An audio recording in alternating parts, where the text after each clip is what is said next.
Segue-se então a intervenção do comandante Pedro Louré. Muito boa tarde. Peço desculpa ter depois, ainda durante a intervenção de Martins Ramos, estava com medo que a máquina não arrancasse.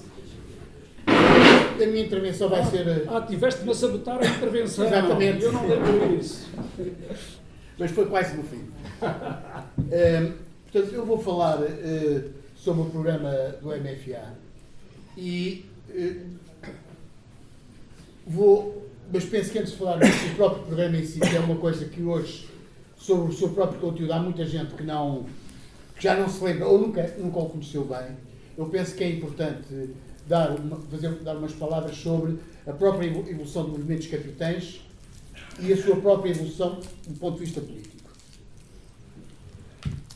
Começando pela evolução do movimento dos capitães, eu penso que é importante aqui fazer esta listagem para mostrar a rapidez com que os oficiais do Exército, na altura do movimento dos capitães, se organizaram e como organizaram.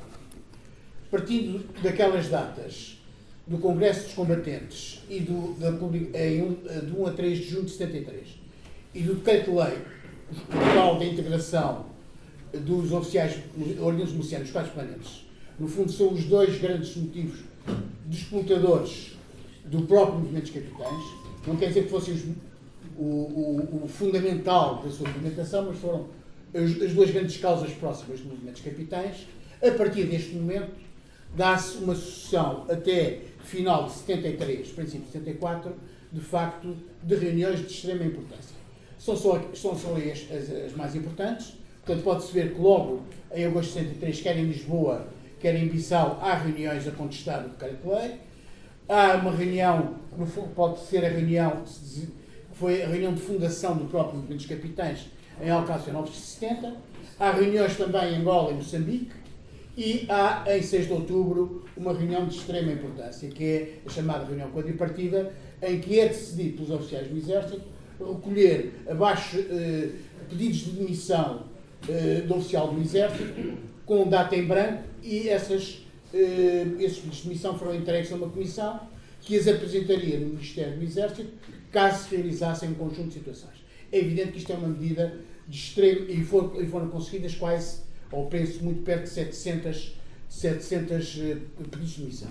É evidente que isto era uma medida de extrema força que vai obrigar o Governo a recuar. E se reparem ali nas datas, portanto, esta reunião é 6 de outubro, os decretos são suspensos a 12 de outubro, há uma remodelação ministerial a 7 de novembro, saindo os Ministros da Defesa e Exército, e, portanto, a pasta da Defesa, Exército e Secretário de Estado do Exército são completamente renovados, e essa nova equipe ministerial vai aumentar os vencimentos e outras regalias dos oficiais das Forças Armadas, com especial relevância para os capitães, em final de dezembro, numa tentativa de tentar comprar os próprios militares. O que se vai verificar é que, a partir daí, os oficiais do Exército tiveram um pouco a noção da força que tinham, uma vez em face das cedências, e neste período de tempo tenham falado fundamentalmente ou reuniam-se com o pretexto do prestígio das Forças Armadas. A partir daí dá-se uma evolução relativamente à qualidade da própria reivindicação. Ainda que se mantivessem com o prestígio das Forças Armadas, quer na reunião de São Pedro Estoril, quer na reunião de Óbidos, começam-se a ventilar a necessidade de um golpe de Estado e da quebra do governo, ainda que formalmente e oficialmente estivesse ainda em cima da mesa o prestígio das Forças Armadas. É interessante verificar 3 textos que Marcelo Caetano, neste seu livro, faz sobre o movimento dos capitães. É um livro que ele publica já no Brasil, depois do 25 de Abril, e em que ele diz o seguinte, relativamente ao movimento dos capitães e aos decretos. Foi nessa altura que se recebeu, depois da publicação dos decretos, uma exposição assinada por oficiais de quadro permanente do Exército em serviço na Guiné, subalternos, capitães e alguns majores, a protestar em termos vivos contra os decretos. Tratava-se de uma manifestação coletiva, punível nos termos do regulamento de disciplina militar e significativa de um estado de espírito muito grave. Não tardou que aparecessem exposições análogas firmadas por oficiais de serviço de metrópole e Angola. Ponto. Estava assim desencadeado o movimento dos capitães. Portanto, esta apreciação que ele faz e correta da situação. E depois diz o seguinte, relativamente aos abaixo-assinados. Dentro em pouco, eu sabia que o movimento tinha o seu diretório, tinha um diretório e aliciava os oficiais do quadro permanente, exigindo de todos um pedido de demissão com data em branco que o diretório apresentaria quando julgasse oportuno, caso não fossem satisfeitas as suas pretensões. O pedido em massa de demissão dos oficiais obrigaria o... E reparem nesta frase. O pedido em massa de demissão dos oficiais obrigaria o governo a ceder ou a retirar-se. E corriam números dos requerimentos já reunidos. 500, 700, 900. Não sei quantos realmente foram subscritos e nas cifras indicadas no aviso blanco. De qualquer modo, a ameaça desenhava-se e tive claramente a noção que maus dias se preparavam para o governo. Tanto mais que as adesões começavam também a vir da Marinha e da Força Aérea. Reparem a apreciação que ele faz e da noção do risco que estava nos abaixo-assinados. Por último, ele vai falar sobre as medidas de aumento de vencimentos e na cedência relativamente aos créditos. Que ele, e isso ele diz noutros espaços do próprio livro, que ele foi vencido no próprio Conselho de Ministros. E diz ele, a revogação das medidas tomadas quanto ao requerimento do quadro permanente, portanto, no fundo do decreto, do tal decreto, era uma capitulação e deixava em aberto outra vez um grave problema existente. Quanto aos vencimentos, desencadeariam o ciúme e a competição dos funcionários civis e recebe bem que não se funcionassem os fundos maus com que nos batíamos. Não me enganei. O movimento dos capitães prosseguiu, politizou-se e cada vez mais sob a influência de oficiais esquerdistas e entrou francamente na vida da conspiração. Portanto, estes três textos de Marcelo Caetano penso que são extremamente interessantes sobre a forma como ele observou o próprio movimento dos capitães. Eu queria agora rapidamente passar à rapidez e frisar a rapidez e a capacidade de organização demonstrada pelos oficiais dos exércitos nos primeiros meses da conspiração. De facto, isto até final de 73, princípio de 74. No final de 73, o Caetano tinha efetuado muitas reuniões, quer no continente, quer na Guiné, no Moçambique e Angola, portanto, mostrando uma capacidade de comunicação muito grande. Tinha sido criada uma comissão coordenadora com delegados eleitos representando as diversas armas e serviços. Tinha sido estabelecida uma linha de ação que, embora mantivesse a tónica no das Forças Armadas, começava já a perspectivar a necessidade de uma ação de força para derrubar o regime. Foi criada uma comissão informal reunindo delegados das unidades com maior poder militar e decidiu-se alargar o movimento aos dois outros ramos das Forças Armadas, com quem já havia contactos desde outubro, e foram votados nomes de chefes militares que poderiam representar o movimento em eventuais ações de caráter político. Reparem, estamos a falar num período de 5 meses, em que foi feita uma organização que vai em Togo, Guiné, Angola e Moçambique, já com estas características e com esta representatividade. Portanto, é de facto salientar, e muitas vezes não o é, isto passa-se num período de 5 meses.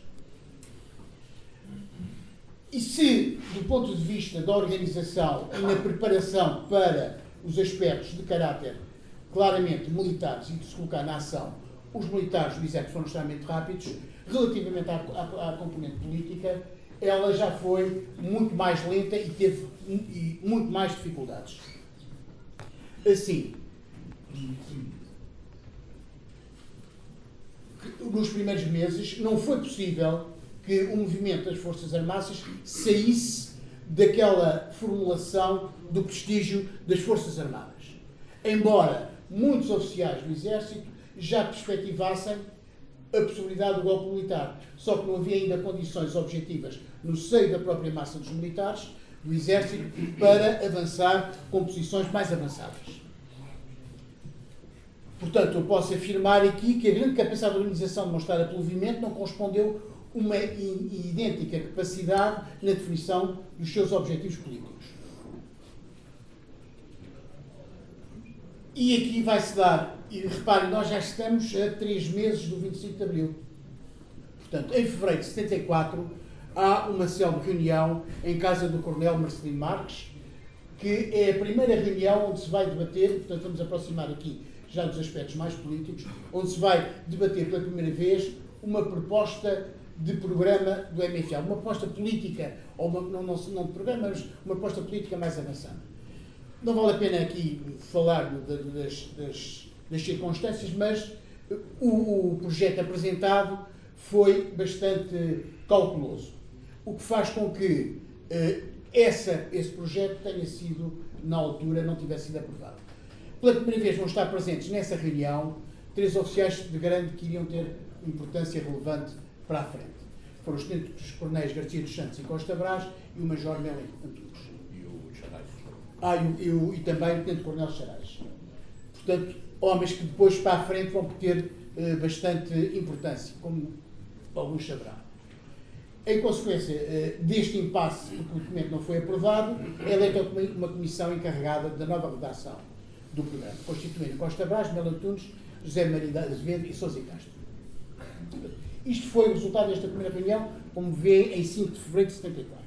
O que é que se passa de seguida? Portanto, passa-se, e estes são alguns aspectos menos conhecidos, é que o Major Melo Antunes, ao sair daquela reunião, sai profundamente preocupado por verificar, por um lado, há uma intensa preparação já no campo militar, mas no campo político ainda não há uma ideia clara daquilo que se pretende fazer.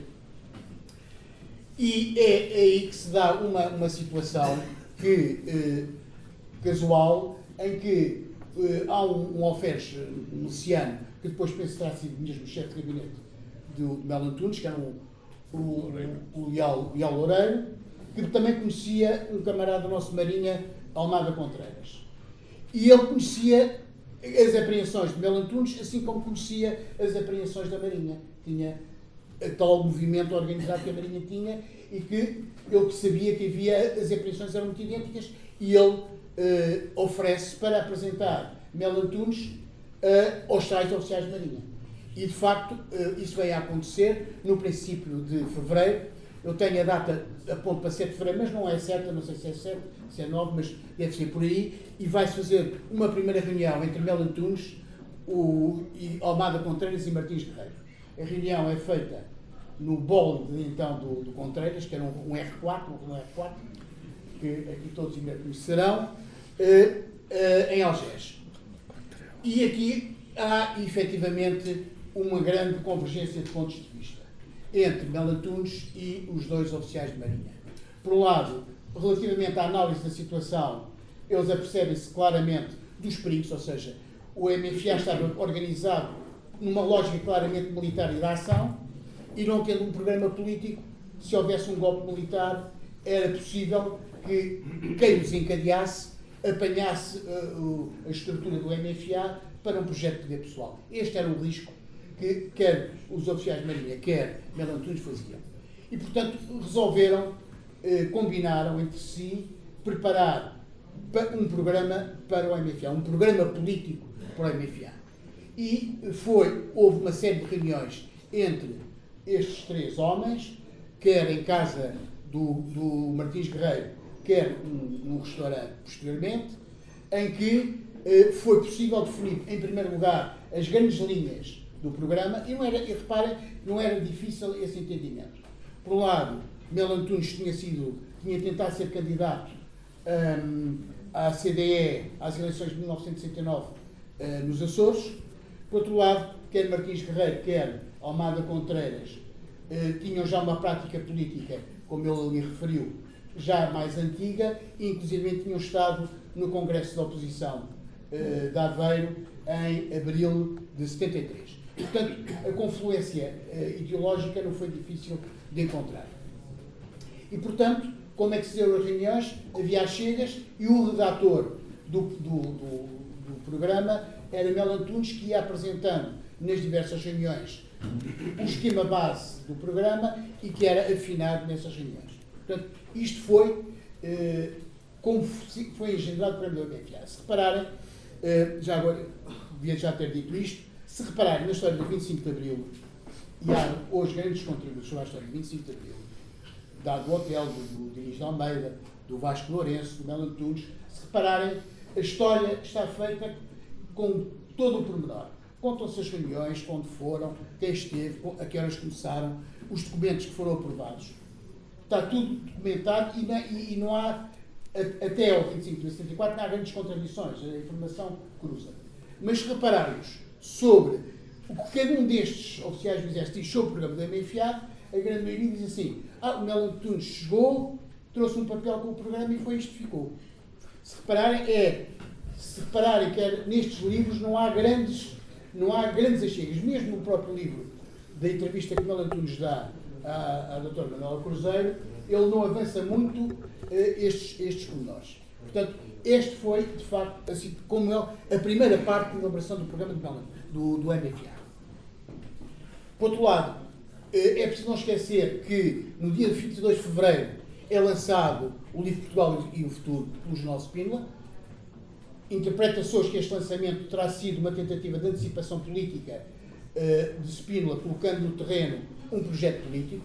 Não há dúvida que o livro, para lá da solução que ele aponta, que já era inviável nesta altura, teve uma enorme importância, porque ele, ao colocar em causa a política da guerra colonial, como a coloca, quando ele diz que a guerra não tem uma solução militar, tem uma solução política, ele vai legitimar muitos camaradas que ainda estavam debaixo da propaganda do regime, em que dizia que as colónias, o problema do ultramar não se discutia. Ele vai legitimar muitos oficiais a porem em causa a guerra.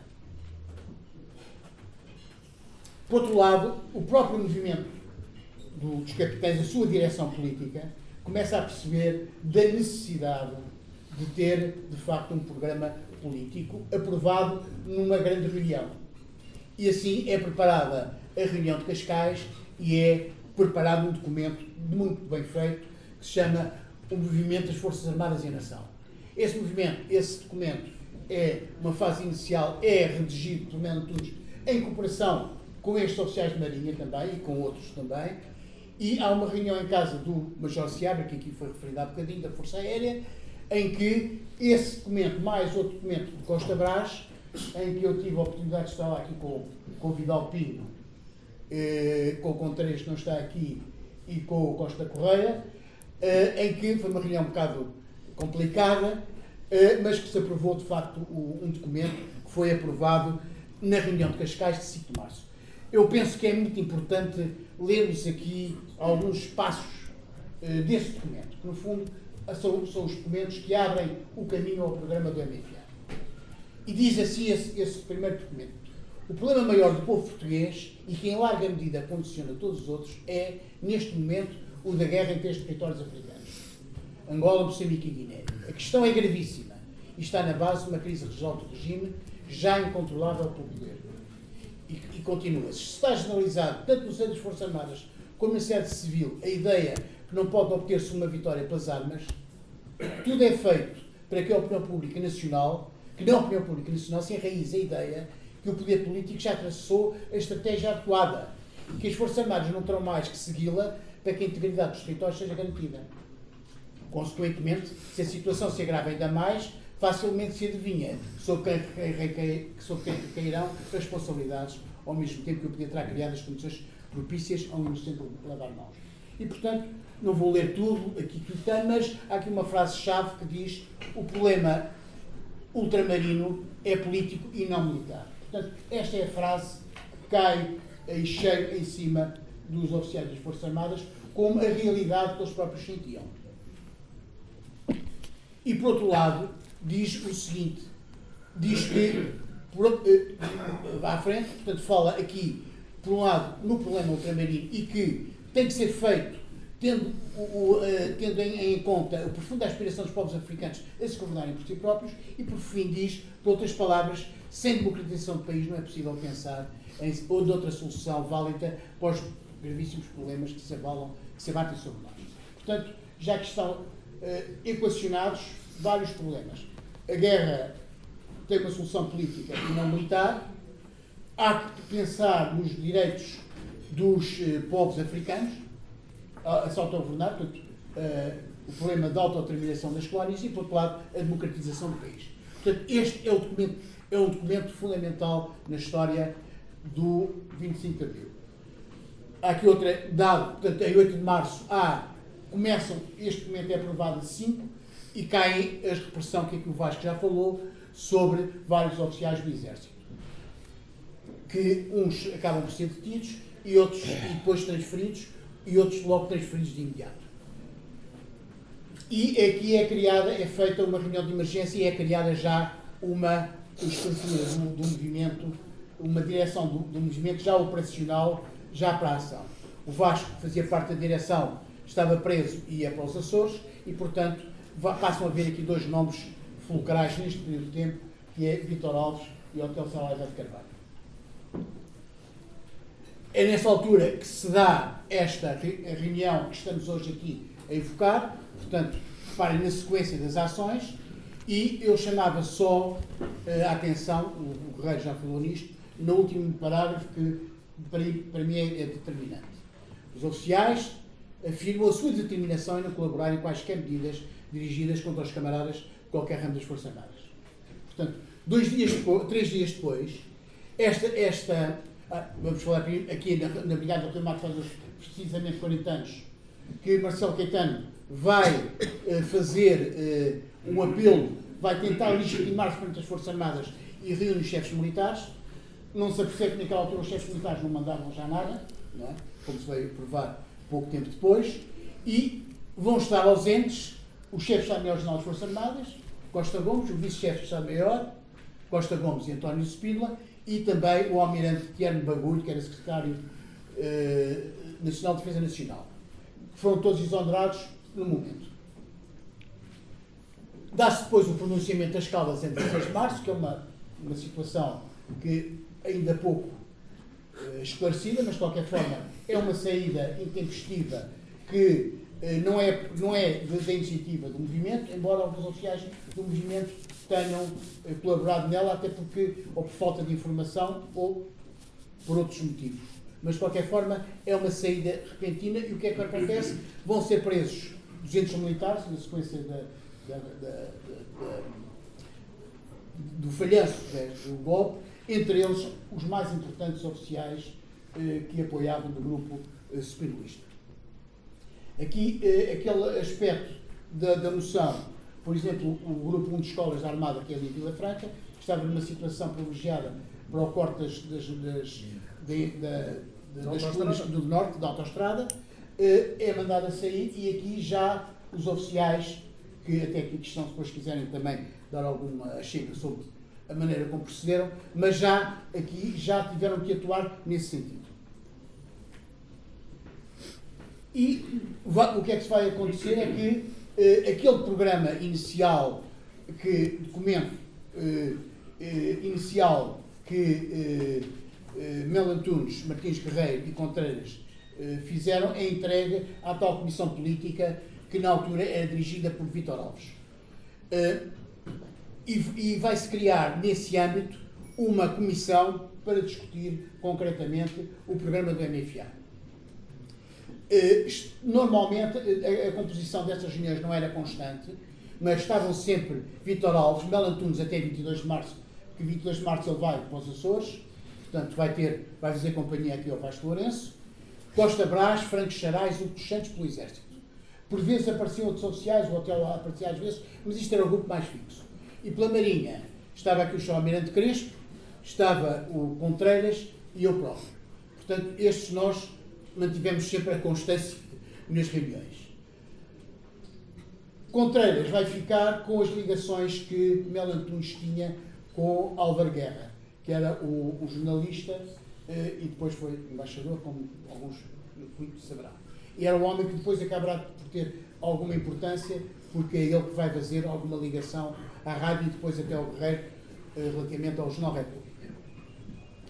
E por último vai haver uma reunião muito importante deste grupo alargado em casa do nosso camarada Simões Teles, que eu já o vi aí, que ele é muito alto, já vi a cabeça dele, mas agora já não vejo, em que esse grupo é alargado e que foi nessa primeira vez que eu conheci o coronel, na altura coronel Vasconcelos, em que vão ser ventilados os nomes para primeiro-ministro.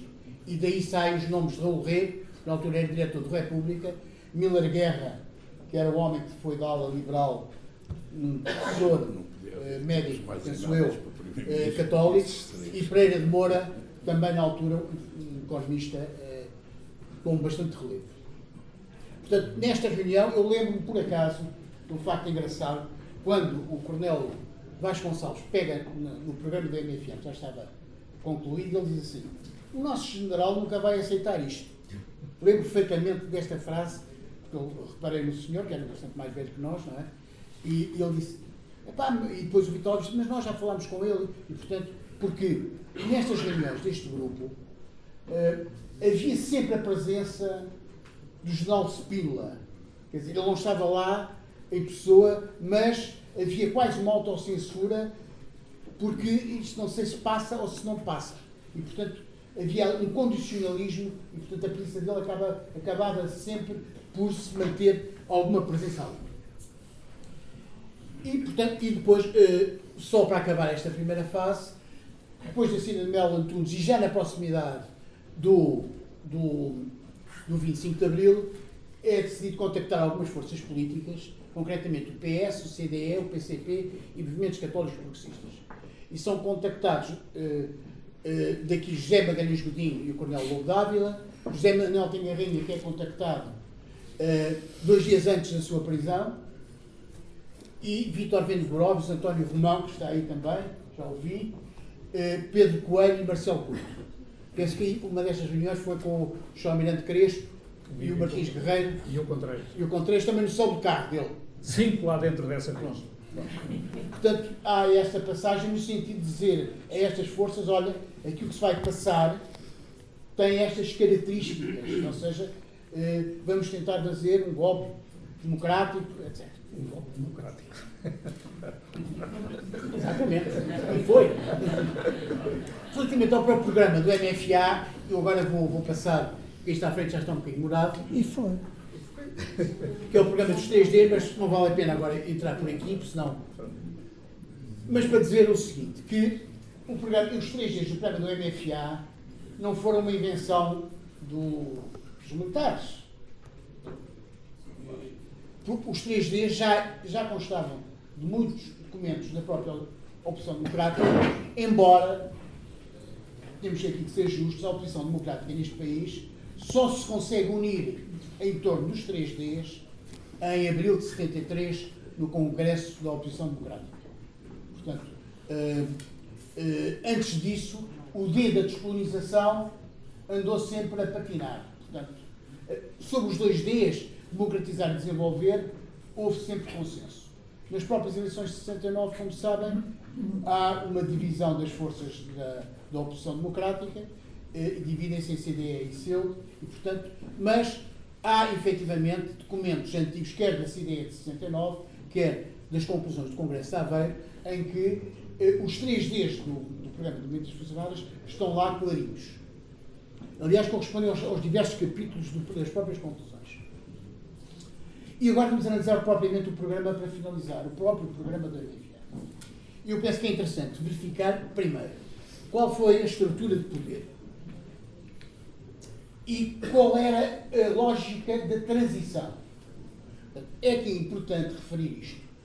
O programa do MFA insere nele próprio as condições do da saída do MFA do próprio panorama político. Portanto, isto é uma coisa que pouca gente sabe e é claríssima no próprio programa. E reparem, diz assim: a Junta de Salvação Nacional decretará a destituição do Presidente da República e do atual Governo, a destituição da Assembleia Nacional e do Conselho de Estado, medidas que serão acompanhadas do anúncio público da convocação, no prazo de 12 meses, de uma Assembleia Nacional Constituinte eleita por sufrágio universal, direto e secreto, segundo lei eleitoral elaborada pelo futuro Governo Provisório. Isto estava claro e, efetivamente, um ano depois, são realizadas eleições para uma Assembleia Constituinte, onde houve 92% de afluência às urnas. Dizia mais, o período de exceção terminará logo que, de acordo com a nova Constituição Política, sejam eleitos o Presidente da República e a Assembleia Legislativa. E dizia ainda mais, logo que eleitos pela nação, a Assembleia Legislativa e o novo Presidente da República será dissolvida a Junta de Salvação e a ação das Forças Armadas está restringida à sua missão específica de defesa da soberania. Isto vem-se a passar praticamente assim. Efetivamente, em 76, passados 2 anos de 25 de Abril, em 25 de Abril havia já uma nova Constituição, é eleita a Assembleia da República, toma posse o primeiro governo constitucional, é eleito o Presidente da República, são eleitas as Assembleias Regionais de Açores e Madeira e são feitas as eleições autárquicas. Há aqui, efetivamente, um período de transição que se vai prolongar e que não estava aqui previsto, foi a manutenção do conceito de apelação até à revisão constitucional seguinte. Porquê? Porque a própria lógica e a própria turbulência que ocorreu no período entre 25 de 74 e 25 de 76 aconselhou, e os próprios partidos fizeram um pacto com o MFA no sentido de conservar os militares com algumas funções específicas até 82. Por outro lado, os militares do MFA não tinham, à partida, qualquer função atribuída de soberania no programa do MFA. Portanto, quais eram os órgãos de soberania? Havia a Junta de Salvação Nacional, que deveria eleger o seu Presidente da República, e o Presidente da República nomearia um governo provisório civil. Portanto, os órgãos de soberania existentes, previstos no programa do MFA, seriam o Presidente da República, a Junta de Salvação Nacional, o Conselho de Estado, o Governo e a Assembleia Constituinte após eleições.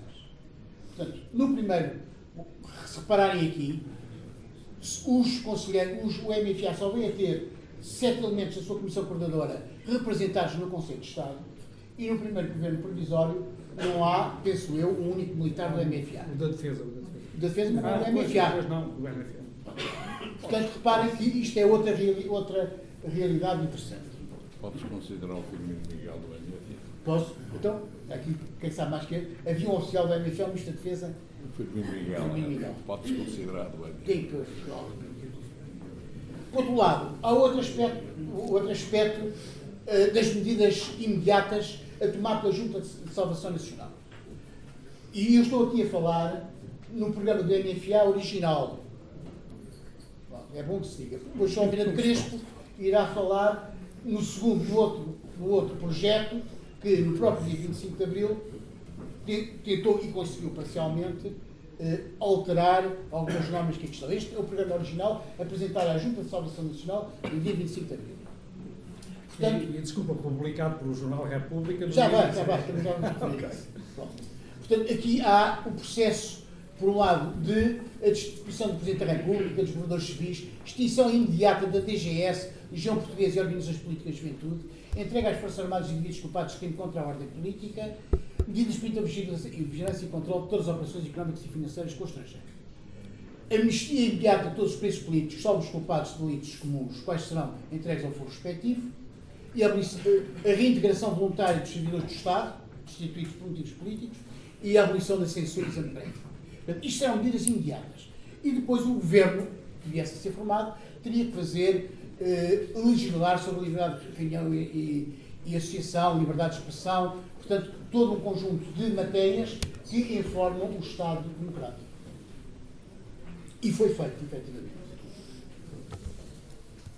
Relativamente às medidas de caráter económico, o programa do MFA é mais sucinto, até porque o prazo de sua atuação era curto, mas não deixa de colocar aqui dois aspectos importantes. Por um lado, a democratização da própria economia. E, por outro lado, há claramente a noção que não se pode governar em democracia em Portugal, naquele período, sem uma estratégia antimonarquista. Porque o período do Estado Novo permitiu uma enormíssima concentração do capital e uma enorme repressão sobre o trabalho. Portanto, e isso fez com que um conjunto enorme, que na altura de 25 de Abril, uma dúzia de famílias dominasse, uma dúzia de grupos, dominava completamente a indústria e a finança deste país. Relativamente à política ultramarina, é reconhecido o direito dos povos, no fundo aqui há uma certa transcrição do programa do documento de Cascais, mas aqui diz, na sua linha C, claro que o reconhecimento dos povos de autodeterminação e a adoção acelerada de medidas tendentes à autonomia administrativa e política dos territórios submarinos, com a efetiva e larga participação das populações locais. Isto estava escrito no programa original. E, para terminar, eu posso dizer que nós na Marinha tínhamos algumas dúvidas se alguma vez este programa visse a luz do dia, e por isso aqui o Martins Guerreiro decidimos a nossa organização que tentaríamos que o programa original saísse nos órgãos de comunicação social o mais cedo possível. É por isso que o Guerreiro fala com o Álvaro Guerra e põe, no dia 26 de Abril, o programa do movimento das Forças Armadas na sua versão original, antes das alterações. E pronto, é tudo por mim.